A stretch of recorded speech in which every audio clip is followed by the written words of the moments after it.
स्वागत है आप सभी का एक और नए वीडियो में।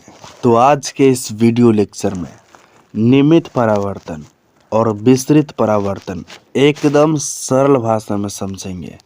तो चलिए शुरू करते हैं। नियमित परावर्तन और रेगुलर रिफ्लेक्शन। नियमित का अगर मतलब देखा जाए तो सामान्य, एक समान, ठीक है। और परावर्तन का मतलब देखा जाए तो प्रतिबिंब, परछाई, या यूँ कहिए तो फोटोकॉपी, जब सेम उसके जैसा। या फिर परावर्तन को इस तरह समझ सकते हैं, जब कोई तरंग जिस दिशा से आती है और फिर उसी दिशा की ओर लौट जाती है तो ये क्या कहलाती है? परावर्तन।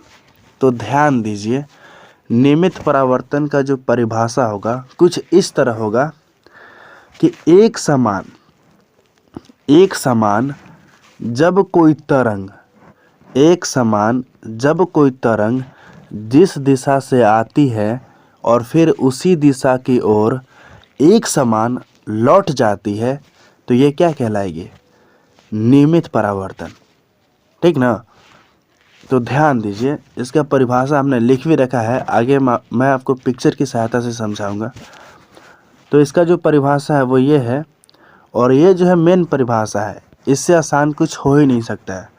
और दूसरा परिभाषा ये है कि समानांतर प्रकाश की किरणें समतल परावर्तक से टकराने के बाद समानांतर रहती है तो इस तरह की परावर्तन को नियमित परावर्तन कहते हैं। ध्यान दीजिए, कहना क्या चाहता हूँ। ये जो आप तस्वीर देख रहे हैं इसमें क्या हो रहा है? जो पहला परिभाषा था वो ये था कि एक समान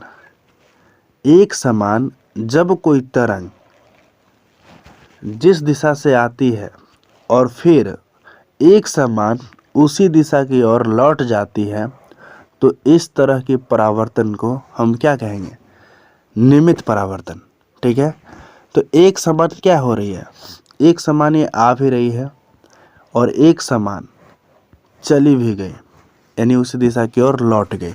तो इस तरह के परावर्तन को हम बोलेंगे नियमित परावर्तन। और दूसरा जो परिभाषा था कि समानांतर प्रकाश की किरणें, जी हाँ, ये जो आप देख रहे हैं ये क्या है? समानांतर प्रकाश की किरणें जब समतल परावर्तक सतह से, ये क्या है? परावर्तक सतह है, और ये क्या है? समतल है, यानी एक बराबर है, ठीक ना। और समतल परावर्तक सतह से जब टकराती है तो ये जो किरणें हैं ये समानांतर ही रहती है। तो इस तरह की परावर्तन को हम क्या कहेंगे? इस तरह के परावर्तन को हम बोलेंगे नियमित परावर्तन, ठीक ना। आप इतना याद रखिए कि एक समान आएगा, जितना इधर कोण बनेगा उतना इधर भी कोण बनेगा, ठीक ना। तो ये हो जाएगा नियमित परावर्तन। अब समझते हैं विस्तृत परावर्तन, डिफ्यूज रिफ्लेक्शन।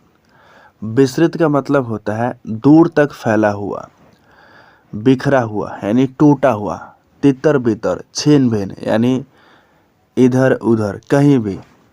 तो इसका जो परिभाषा है सेम उसी की तरह है। ध्यान दीजिए, समानांतर प्रकाश की किरणें असमतल, वहाँ क्या था? समतल था, यहाँ है असमतल। ध्यान दीजिएगा, ठीक।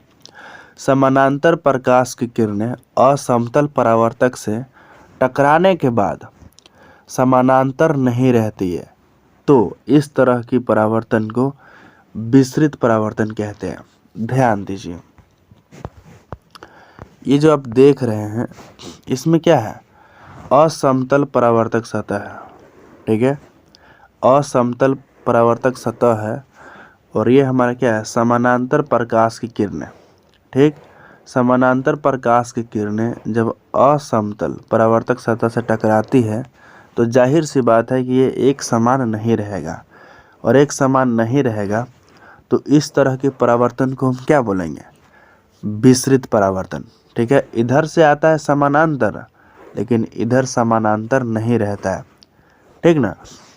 तो आई होप कि इस वीडियो में जो कुछ भी बताया हूँ आसानी से समझ आ गई होगी।